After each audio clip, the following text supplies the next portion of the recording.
And we are live with another beautiful episode of Catholic Faith Forum, your number one show where we discuss matters bordering on faith, morals, and popular culture.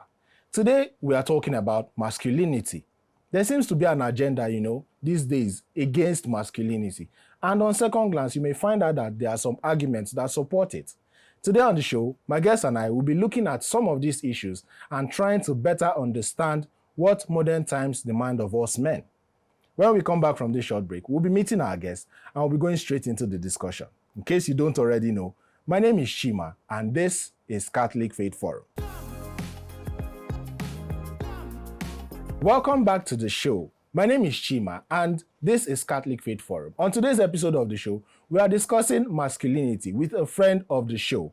He is Chris Abojei, a clinical psychologist. You're welcome, Chris. Thank you. Thank you for having me. It's a pleasure being here. Yeah, we're very grateful to have you back on the show. It's a pleasure. All right, so today we're talking about masculinity. Yeah, there's a lot of things going on these days. When people mention masculinity, the word always seems to want to trigger people. So just tell us, what is masculinity? Well, I think I would look at masculinity from a perspective that describes traits and characteristics that generally describe gender roles and the male gender role. So masculinity from that perspective just talks about anything that describes the male gender role. In this sense, this is mostly determined by culture, religion, and maybe political views generally.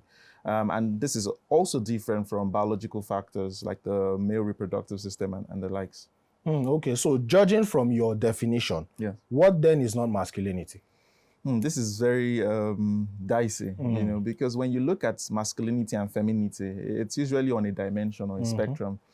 And so it's defined by the culture of the people. So usually the culture, the religion tells people what that is. So for example, in a culture where they believe that masculinity is associated with strength, with bravery, with courage, then that's what it is. They define that. In another culture where masculinity has to do with protecting the clan, for example, then that becomes it. So it's not a cast in stone concept, right? Because it's a concept that is determined by the culture and the religion of the people or the political views of the people. Some of the, agenda that has been flying around these days about masculinity. We're going to start with, the popular one, the buzzword, toxic masculinity.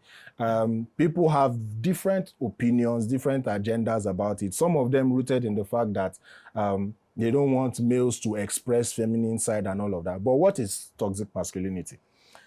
So I think to respond to that, I would say that you'd see a lot of people, and this applies to almost every concept, right? When people don't understand what that concept really is, there's a bit of misunderstanding that then leads to stereotypical responses. And that's how I would look at it. When it comes to toxic masculinity, it's the opinion that certain people or certain gender frown against anything that makes them appear feminine, for example, or makes them appear different from what is intended. How can the church, avoid all of this and help men become better?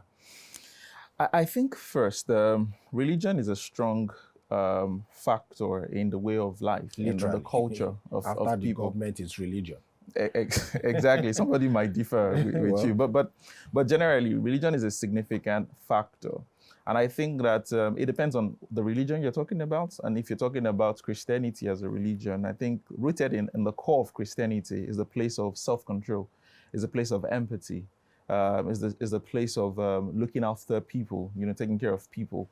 And these are the ingredients of what masculinity should actually be all about. I think there's a place in the Christian book that talks about being able to love, one another, love your neighbor.